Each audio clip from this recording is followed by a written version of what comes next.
Les gens n'aiment pas le vrai message. Ils aiment les fables. Ils aiment qu'on vous raconte des comédies. Mais ce qui peut aider ton âme, ce qui peut t'édifier, ça tu n'es pas dedans. Voilà pourquoi vous allez voir, c'est pas tout le monde qui aime l'enseignement. C'est pas tout le monde qui aime la prédication. Parce qu'il ne comprend pas le message. Donc imaginez, Dieu veut te donner une parole qui va te donner la victoire, qui va te positionner. Et toi tu dis non, Dieu devrait parler à ma manière. Il doit parler pour que moi je puisse être considéré dans le message. Il doit dire des bonnes choses sur moi. Il faut savoir que Dieu a déjà dit des bonnes choses dans ta vie. S'il te dit que tu vas échouer, il faut savoir que tu peux éviter l'échec. S'il dit que tu vas pleurer, il faut savoir que tu peux éviter ces pleurs.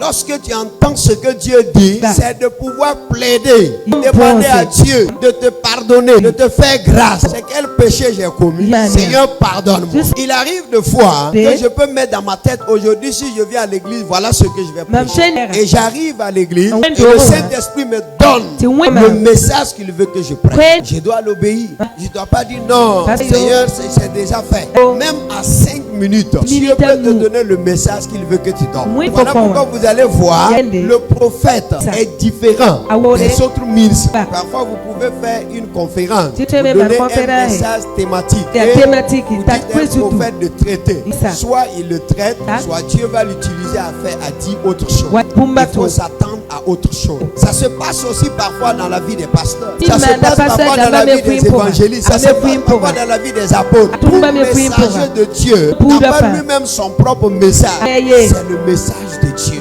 Et les enfants de Dieu doivent considérer cela. Quand vous êtes mauvais, quand vous fermez votre cœur, quand vous êtes rebelle, même les décisions qui se prennent dans le conseil de Dieu, la puissance de la méchanceté peuvent s'infiltrer. Vous savez pourquoi? Parce que tu n'es plus sous la couverture du Tout-Puissant. Regardez la négligence du messager de Dieu, c'est un danger. Si tu parles bien, ils vont te donner de la bonne nourriture, ils vont te donner de l'argent, tu auras les gens autour de toi. Et quand tu parles mal, ils vont t'emprisonner. Aujourd'hui, les gens n'emprisonnent pas les gens de manière physique, mais ils t'emprisonnent dans leur cœur. Le jour où tu n'aimes pas ton père spirituel, tu as fait de lui maintenant un prisonnier au-dedans de toi. Il y a beaucoup de faux types dans les maisons de Dieu. Donc c'est des gens qui ne vivent plus la réalité. C'est un danger. Et je suis en train de te dire ce matin, que tu sois jeune, que tu sois un adulte, et que tu te comportes ainsi, il faut savoir que tu es en train de courir à ta perdition.